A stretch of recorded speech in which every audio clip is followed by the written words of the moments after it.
اللهم صل على محمد وعلى آل محمد كما صليت على إبراهيم وعلى آل إبراهيم إنك حميد مجيد. اللهم بارك على محمد وعلى آل محمد كما باركت على إبراهيم وعلى آل إبراهيم إنك حميد مجيد. আলহামদুলিল্লাহ সুম্মা আলহামদুলিল্লাহ।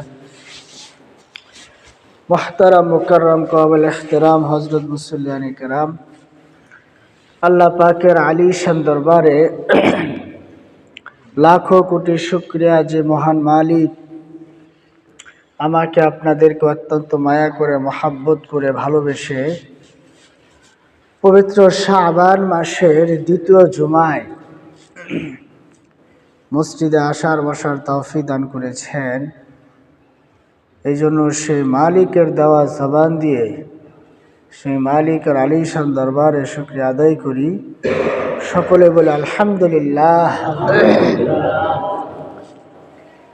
লক্ষ কোটি দরুদ ও সালাম সে মহামানব, মানবতার মুক্তির দূত সাইয়্যিদুল মুরসালিন, খাতামুন নবিয়্যিন, খাতামুল মুরসালিন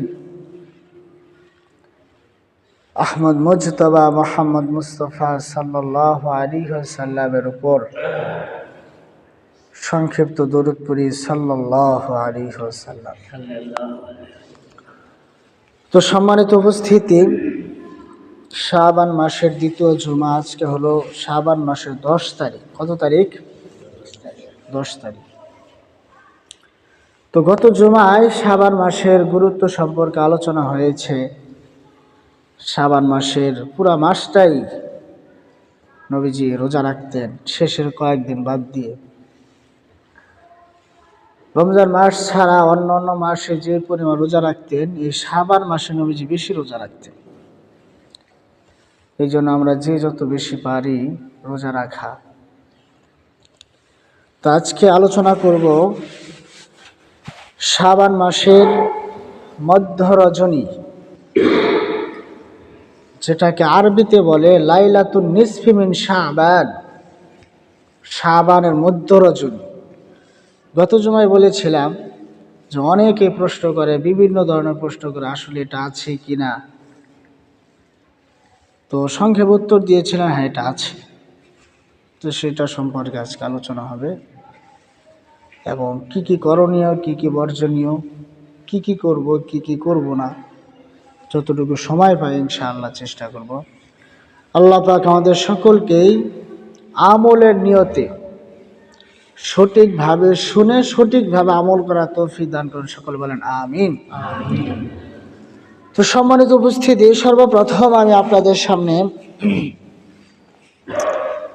কোরআনে কারীমের অন্যতম একটি সূরা, সূরাতুদ দুখান এর 3 নাম্বার এবং 4 নাম্বার আয়াতে কারীমা তেলাওয়াত করেছি।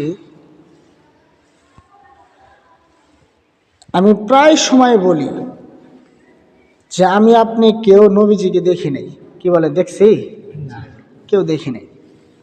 নবীজিকে দেখছেন হলো সাহাবায়ে কেরাম। কারা দেখছেন? সাহাবায়ে কেরাম। তো সাহাবায়ে কেরাম যেই পরিমাণ ইসলামকে বুঝতেন, যেই পরিমাণ ইসলামকে বুঝতেন, জানতেন, ওই পরিমাণ বোঝা জানা দুনিয়াতে আজ পর্যন্ত কেউ বোঝেও নাই, সামনেও বুঝবে না। ঠিক কিনা? কারণ তারা সরাসরি দেখছেন। তো কেউ যদি এই যুগে এসে দাবি করে সাহাবী থেকে বেশি বুঝতেছে, তাহলে কোনো রকম দলিল ছাড়াই বুঝতে হবে সে একজন ভণ্ড। ঠিক কিনা? কেউ যদি দাবি করে যে এই বিষয়টা সাহাবায়ে কেরাম বোঝে না, আমি বুঝতেছি, বা সাহাবায়ে কেরাম যে ব্যাখ্যা দিচ্ছেন সেটা তার কাছে মনোভূত হচ্ছে না, এটা ভুল ব্যাখ্যা, তাহলে বুঝতে হবে কোনো রকম দলিল ছাড়াই বুঝতে হবে সে একজন ভণ্ড, ঠিক কিনা? তো সাহাবাদের পরে আসছিলেন তাবেইন, তাবেইন, কুরুনে সালাসা, প্রায় 300 বছর পর্যন্ত এমন একটা সোনালী যুগ ছিল যেই যুগে মানুষ ইসলামকে নিয়ে এত পরিমাণ বেশি গবেষণা করতেন, প্রত্যেকটা কথাকে এত বেশি মানার চেষ্টা করতেন, যেই পরিমাণ আমল করতেন, যেটা এখন হচ্ছে না। তো এই জন্য আমি আরো বলি যে ইসলামের যত বিষয় আছে সকল বিষয়ের চূড়ান্ত ব্যাখ্যা বিশ্লেষণ সব ওই 300 বছরের মধ্যেই হয়ে গেছে। একজনের থেকে আর একজন শুনে শুনে মুখস্থ করতেন এবং কিতাবে লিখিতভাবে সংরক্ষিত হয়ে গেছে। সুতরাং এই যুগে এসে নতুনভাবে কোনো কিছু পেশ করার কোনো কিনা সুযোগ নাই, সব কিছু হয়ে গেছে। বাকি আপনার কাজ হলো এটাকে গবেষণা করা, অ্যানালাইসিস করে সেটাকে জানা। আমার আপনার না জানা কি না থাকার দলিল?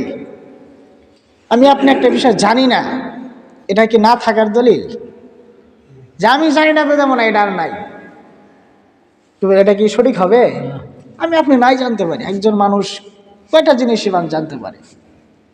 বা আমার আপনার জানার কতটুকু গবেষণা আছে, কতটুকু সময় আমি আপনি পড়াশোনা করতেছি, জানতেছি। এই জন্য মোহতারাম হাজিরিন, তো যে আয়াতে কারিমার মধ্যে প্রথমে যেটা বলবো, যে আল্লাহ পাক বলেন ইন্না আনজালনাহু ফি লাইলাতিন মুবারাকা ইন্না কুন্না মুনজিরিন, যে নিশ্চয় আমি এই কোরআনকে নাজিল করেছি একটা বরকতময় রজনীতে, একটি বরকতময় রজনীতে। ইন্না কুন্না মুনজিরিন, নিশ্চয় আমি তো সতর্ককারী। এরপর আয়াতে বলেছেন ফিহা ইউফরাকু কুল্লু আমরিন হাকিম, আর প্রত্যেকটা প্রজ্ঞাময় বিষয় এই রজনীতেই স্থির হয় যে কি কি করা হবে, একটা বাজেট আকারেই করা হয়। তো এই যে এখানে লাইলাতুল মুবারাকা, এটাতে তাফসিরে কুরতুবী এবং তাফসিরে বাগাবী সহ বেশ কিছু তাফসিরে কিতাবের মধ্যে লিখেছেন এই লাইলাতুল মুবারাকা দ্বারা উদ্দেশ্য হলো লাইলাতুল কদর, আবার কেউ কেউ বলেছেন লাইলাতুল নিসফি মিন শাবান, শাবানের মধ্য রজনী।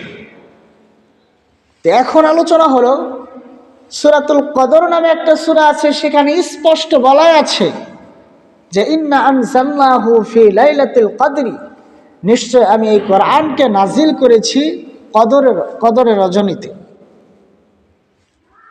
তাহলে এখান থেকে যদি ধরে নেই যে সবে কদর কি সবে বরাত লাইলাতুল নিসফি মিন শাবান, আবার কোরআনে স্পষ্ট আয়াত হলো সবে কদর, দুইটা তো হতে পারে না। তো মুফাসসিরিনে কেরাম এটার একটা সমাধান দিয়েছেন যে এই সবে কদর, সবে বরাত, লাইলাতুল নিসফি মিন শাবান, যেহেতু পরের আয়াতে বলা হয়েছে ইফরাকু কুল্লু আমরিন হাকিম, প্রত্যেক প্রজ্ঞাময় বিষয়কে স্থির করা হয় এই রজনীতে। তো এই রাতে আল্লাহ পাক নাজিল করার সিদ্ধান্ত নিয়েছেন, নাজিল করার সিদ্ধান্ত নিয়েছেন এবং সবে কদরে নাজিল করেছেন। বলেন সুবহানাল্লাহ। কি বলেন, সমাধান হয়েছে না?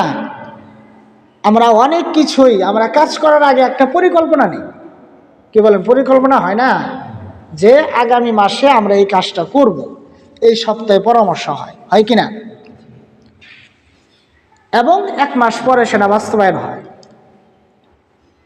তো আল্লাহ পাক আহকামুল হাকিমিন, আল্লাহ পাক চাইলে একদিনেই সব কিছুই করতে পারেন, কিন্তু এগুলা মানুষকে শিক্ষা দিয়েছেন যে তোমরাও যে কোনো গুরুত্বপূর্ণ কাজ করতে হলে তোমাদের সিদ্ধান্ত নিতে হবে, পরামর্শ করতে হবে, চিন্তা ভাবনা করতে হবে, হুটহাট করে ফেললে হবে না। দুঃখজনক হলো সত্য কথা, আমি গত সপ্তাহে শুনেছি এই এলাকায় একজন বৃদ্ধ মানুষ আত্মহত্যা করেছে। আমার খবর, ওই বিষয়ে আমি একটু কথা বলবো, যে না জানি কি এত ব্যথা, কি এত কষ্ট, এই জীবনের মালিক কি আমি? এটা তো আমাকে আপনাকে আল্লাহ পাক দিয়েছেন আমানত হিসাবে, ব্যবহার করার অনুমতি আছে। ব্যবহার করার কি আছে? অনুমতি।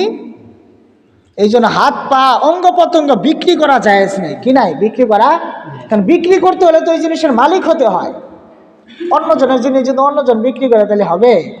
আমার এই ফোন যদি মর্জিন সাহেব বিক্রি করে দেয়, কি জায়েজ হবে? এটার তো মালিক হতে হবে তার। এই জন্য অঙ্গ প্রত্যঙ্গ বিক্রি করা কিনা জায়েজ নাই, কারণ এটা মালিক তো সে না, এটার মালিক কে? আল্লাহ তাআলা। আমাকে আপনাকে দিয়েছেন হলো ব্যবহার করার জন্য। তো এই ক্ষেত্রে বিশেষ দান করার অনুমতি আছে। তো আমি মনে চাইলাম আমার জীবনটাকে যেমনি সামনে নষ্ট করে ফেললাম, এটার জন্য জবাব দিতে হবে।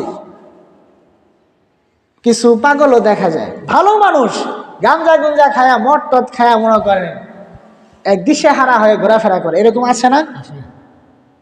কোথায় বলে তুমি তোমার এই জীবনকে? এটা তোমার জীবন, তোমাকে তো আল্লাহ পাক দিছে আমানত হিসাবে। তুমি বিড়ি খায়া গাঞ্জা খায়া বিভিন্ন স্বাস্থ্য ক্ষতিকর খাবার খায় তুমি জীবনটাকে নষ্ট করে ফেললা, এটা জবাব কি দিবে? এই জন্য মহতারাম হাজিরিন, তো যেটা বলতেছিলাম যে আল্লাহ তাআলা এই রজনীতে নাজিল করার কি নিয়েছেন? সিদ্ধান্ত নিয়েছেন। যেমন দেশের প্রত্যেক বছরে একটা বাজেট হয়তো, কি বলে তাই না, যে এই বছরে কত কম বেশি হতে পারে, কিন্তু একটা কি করে, একটা দেশকে পরিচালনা করার জন্য বা যে কোনো জিনিস, একটা প্রতিষ্ঠান বলেন, এটা একটা বাজেট করে যে আমাদের এই বছরে এত খরচ হবে, এত পরিমাণ আমাদের আয় ব্যয় হবে, একটা বাজেট করতে হয়, তাছাড়া তো চলা যায় না। তো সেম আল্লাহ পাকও এই রজনীতে এরকমভাবে এই বছরে কত মানুষ মারা যাবে, কত মানুষ মানে জন্মগ্রহণ করবে, এবং কি পুরা বাৎসরিক বান্দার আমলগুলো আল্লাহর কাছে পেশ করা হয়। মানে দৈনন্দিন বা বিভিন্ন ক্ষেত্রে যে হিসাব নিকাশ হয়, যেমন ব্যবসা যারা করে দৈনিক হিসাব, সাপ্তাহিক হিসাব, মাসিক হিসাব, বাৎসরিক হিসাব হয় না, তো এরকমভাবে আল্লাহর কাছে পুরা বছরের আমল নামা চূড়ান্তভাবে কি করা হয়? পেশ করা হয়, এবং রিজিক নামানো হয়, কে কতটুকু রিজিক পাবে, এই পাবে। তো মোটামুটি এরকম একটা বাজেট পাশ করা হয় এই রজনীতে। তো তাহলে আমরা কোরআন থেকে এতটুকু জানলাম, মানে এই রজনীর ফজিলত যে আছে এটা আমরা কোরআন থেকে একটু জানলাম, যদিও সরাসরি নেই, মুফাসসিরিন কেরাম ব্যাখ্যা করেছে। তাহলে এই শবে বরাতের রাতে কোরআনকে নাজিল করার কি নিয়েছেন? সিদ্ধান্ত নিয়েছেন। আর শবে কদরে কি করেছেন? নাজিল করেছেন। তো এখান থেকে আমরা শবে বরাতের একটু ফজিলত পাইলাম। তো এরপরে আমরা জানবো একটু হাদিস থেকে,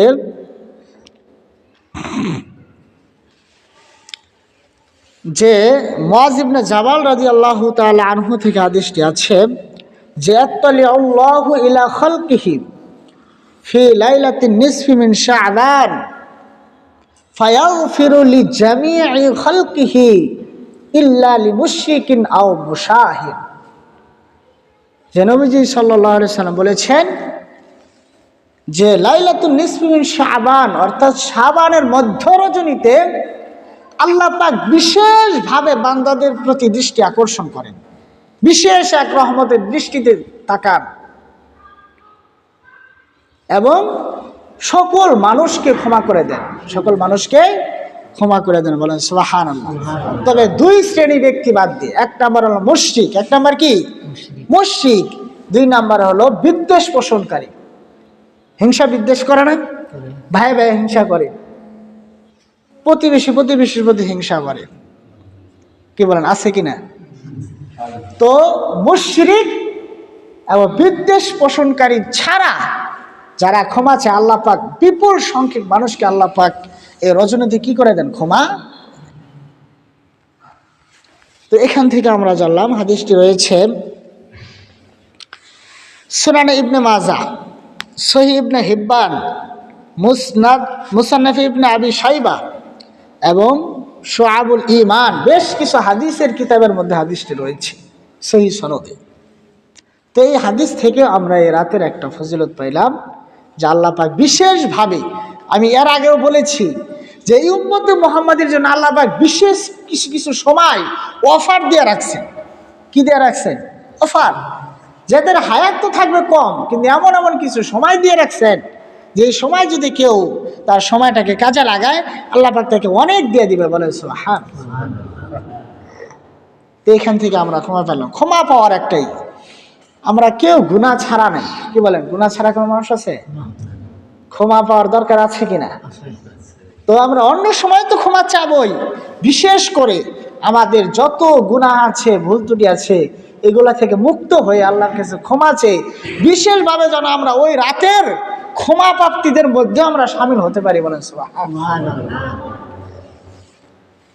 আচ্ছা, আর একটা হাদিস থেকে জানবো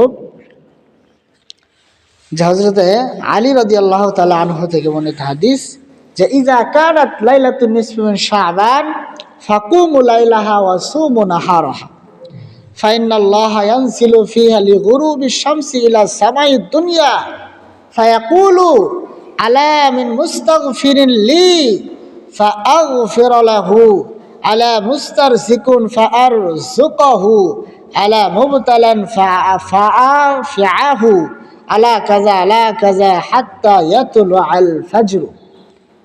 এই হাদিসের মধ্যে আছে, যখন লাইলাতুন নিসফি মিন শাবান আসে, অর্থাৎ শাবানের মধ্যে রজনী আসে, তখন তোমরা সারা রাত কি করো?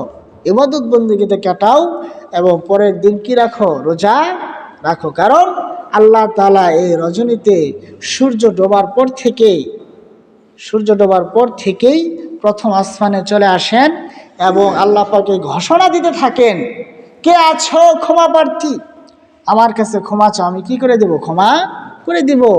কে আছো রিজিক প্রার্থী, যা রিজিকের দরকার, আমার কাছে রিজিক চাও, আমি কি দিয়ে দেব? রিজিক দিয়ে দিব। কে আছো মুসিবতের মধ্যে, আমার কাছে মুক্তি চাও, আমি মুসিবত থেকে কি করবো?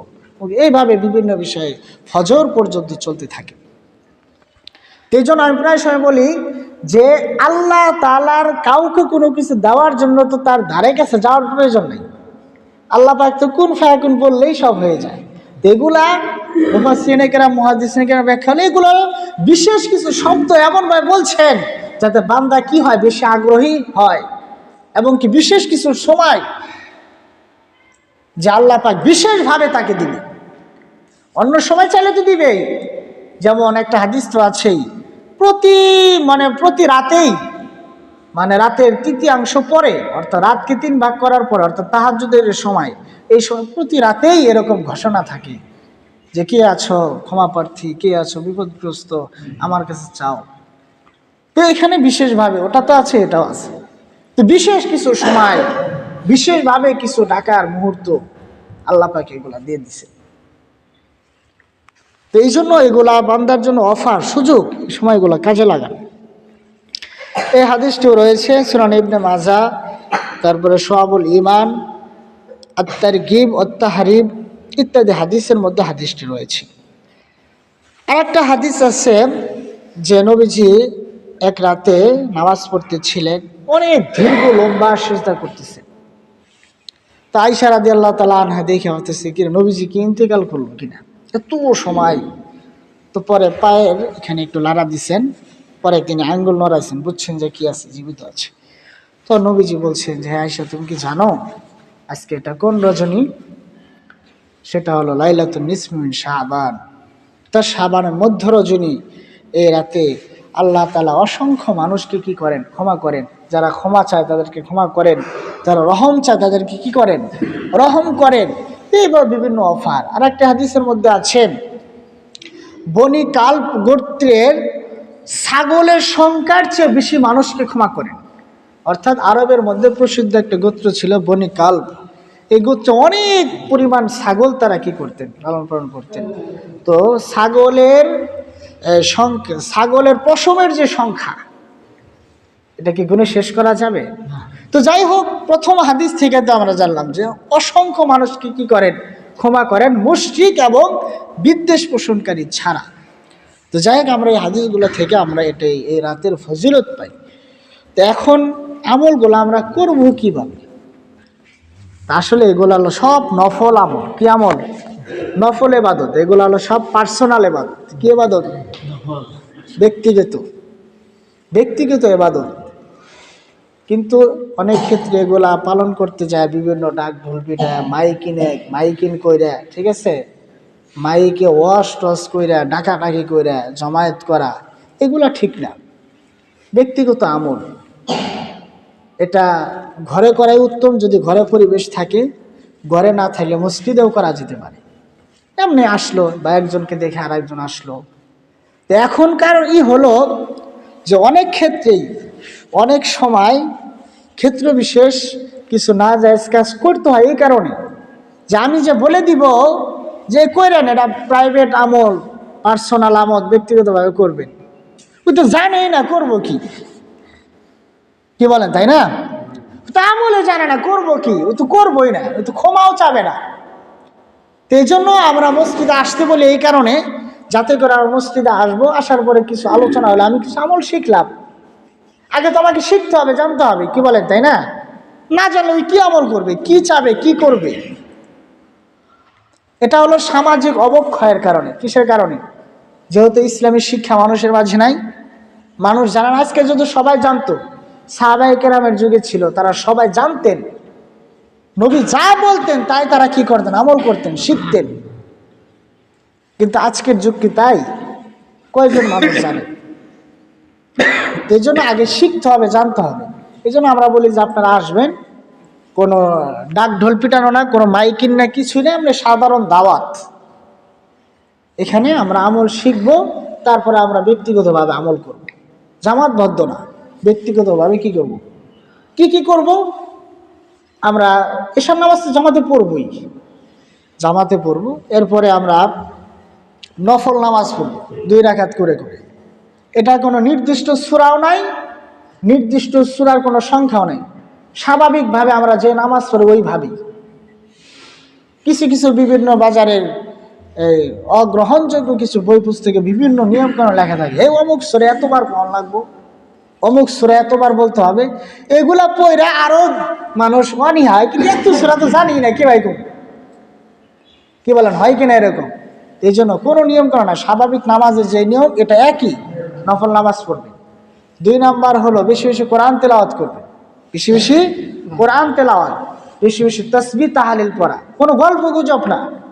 দেখা যায় এই মসজিদেও আসে, আইসা মনে গল্প করে, একটু ঘুমায়, চা খায়, টিভি দেখে, ওটা করে। সারা রাত তো ভাবছি বরকতময় রাতই তো, এইভাবে কাটাইলে মনে হবে। মিষ্টি না খায় মিষ্টি দোকানের সামান দিয়ে ঘুরলে কি মিষ্টির স্বাদ পাওয়া যাবে? তো খালি রাত কাটাইলে হবে না, যেরকম করবো আগে বলে দেবো, ওর আসারই দরকার নেই।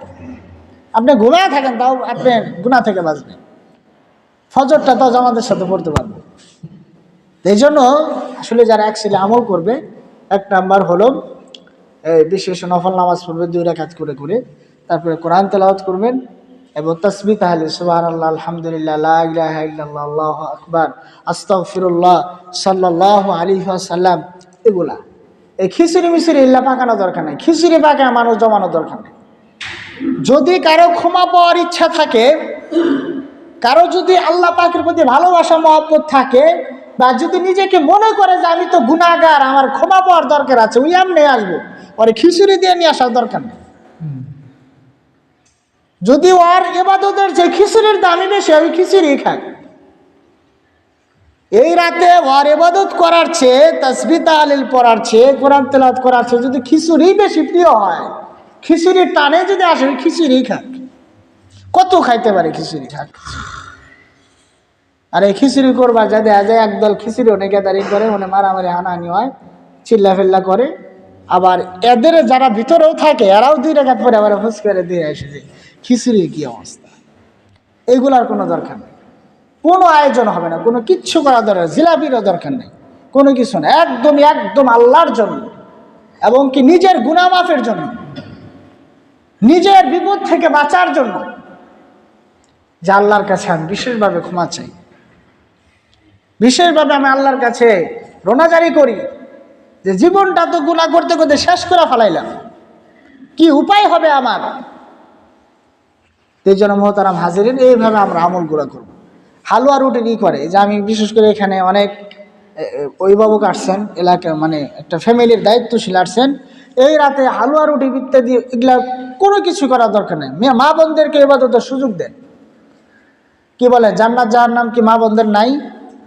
পুরুষের যেরকম জান্নাত জাহান্নাম আছে, কি মেয়েদের কি জান্নাত জাহান্নাম নাই? মেয়েদের কাজ কি? খালি রান্না বান্না করবো, গরুর নাদা ফেলাবো আর ঘোরাফেরা করবো, এই কি আর সংসার? এগুলা কি কাজ? এই জন্য মা বোনদেরকেও সুযোগ দেন। দেখা যায় অনেক সময় ডাকডোল করে বিভিন্ন আয়োজন করে, হালুয়া রুটি ইত্যাদি মেলা কিছু, তাদের আর রান্না বান্না করতে ক্লান্ত হয়ে নামাজ পড়বো কখন, তেলাওয়াত কখন করবে, তাসবিহ তাহলিল কখন করবে, সুযোগ নেই। তো যাই হোক, তাদেরকে সময় দেন, তাদেরকে ওগুলা বলেন, জানান, তারাই ঘরে করবে। ওই বাইরে বিয়ের অন্য জায়গায় যাওয়ার দরকার নেই, যে সারা রাত পড়া যায় অনেক নারী পুরুষ একসাথে যায় নাচানাচি করবো, জিকির করবো, এগুলা না। হুক বলতে কোনো কিছু নাই, স্পষ্ট। আমি বারবার বলি, আল্লাহর নাম যদি কেউ শুদ্ধভাবে একবার পড়ে, আল্লাহ পাক চাইলে তাকে হাজারো সওয়াব দিতে পারে, ঠিক কিনা? আর যদি খালি হু করি, 1000 বার পড়লে একটা সওয়াব তো হবে না, আরো কি হবে? গুনাহ। এই জন্য মোহতারাম হাজিরিন, এগুলো আমাদের সংশোধন হতে হবে, আমাদের সঠিক তরিকায় আসতে হবে, আমাদের পড়তে হবে, জানতে হবে। তা আজকালকে বিশেষ করে যুবক ভাইদেরকে বলবো, যে যেটাই পড়ো, তুমি জেনারেলে পড়ো, কোনো সমস্যা নাই। কি স্কুল কলেজে কি বইয়ের মধ্যে পড়া নাই? কি বলেন, পড়াশোনা আছে কিনা? সবই তার ভুল না, পড়লে জ্ঞান অর্জন হবে কিনা?